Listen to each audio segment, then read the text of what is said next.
Kwa na watu 25. What is their work? Kazi yao ni nini? Their work is to plan evil. Kazi yao ni kupanga uovu.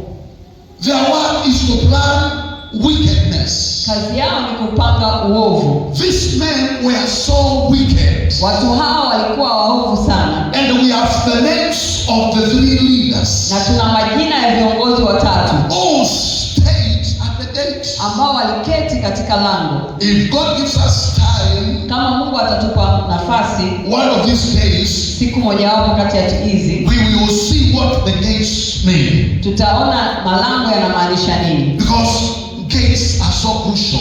Kwa sababu malango ni ya muhimu sana. So there were 25 men. Kwa hiyo kulikuwa na watu 25 at the gate. Katika lango. The Bible says, Biblia inasema they were the opinion leaders.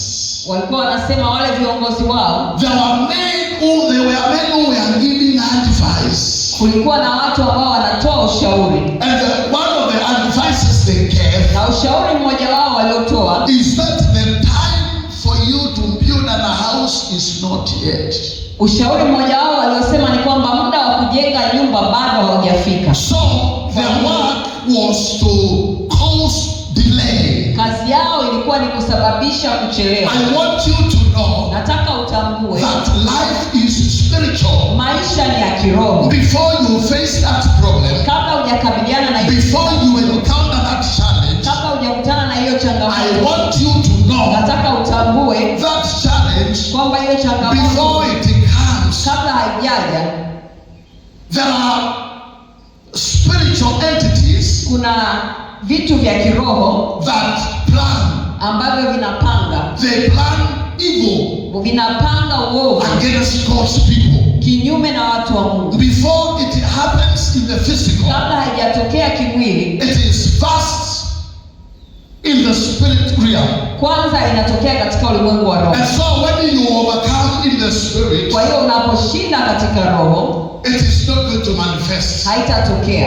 And that's why, ndio maana, even when we want to be blessed, hata tunapotaka kubarikiwa, when we are praying for healing, tunapoomba kwa ajili ya uponyaji, anything we pray for, kitu chochote tunachokiomba, we must first take it from the spiritual realm, kwanza lazima tukichukue kutoka katika and bring it to the physical, ili tukilete katika ulimwengu wa nyama. Jesus paid for us. Yesu alitulipia. He paid everything for us. Ametulipia kila kitu. He paid for our healing. Alilipa kwa ajili ya uponyaji wetu. The Bible says he became poor that we might be rich. Biblia inasema alifanyika masikini ili tuwe matajiri. And because all these things are already there in the spirit, na kwa sababu vitu hivi vyote tayari viko katika roho, by prayer, kwa kuomba, by believing God's word, kwa kuamini neno la Mungu, we bring them into the physical. Tunavileta katika mwili. I pray in the name of Jesus. Ninaomba katika jina la Any Yesu. of your blessing in the spirit, baraka zako today it is going to be brought in the physical leo world, zitaletwa in the mighty name of Jesus. katika jina la Yesu. And that's why I say, ndio maana oh, nimesema, thank you Holy Spirit. asante Roho Mtakatifu. That's why I say, ndio maana nimesema, Jesus had favor Yesu alikuwa na kibali before God and man. mbele za Mungu na mbele za wanadamu. You may have favor before God, unaweza kuwa na kibali mbele za Mungu, but if you don't have favor before men, lakini kama huna kibali mbele za watu, you will not have what you are praying for. hautapata kile unachokiomba. My friend, rafiki yangu, what you need kile unachokihitaji is with men. kiko na watu. The promotion you want Kuinuliwa unapohitaji is with men. kiko katika watu. All what you need, Chochote the unachokihitaji, money you need, hela unayohitaji is with men. iko kwa watu. So you cannot say Kwa hiyo huwezi kusema you don't need people. hauhitaji watu.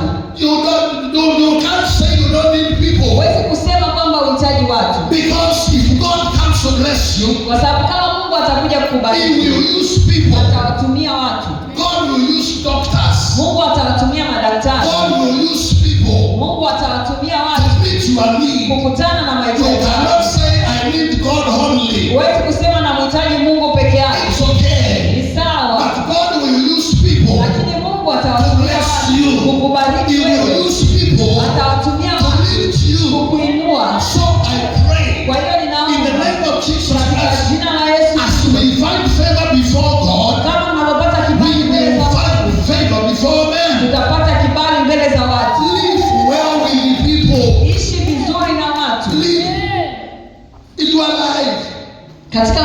Don't ignore people. Usiwapuuzie watu. They carry your blessings. Wanabeba baraka zako. If your blessings, Katika baraka zako, if they are in the spirit realm, kama baraka zako ziko rohoni, God has released them. Mungu ameziachilia. You meet a man Utamhitaji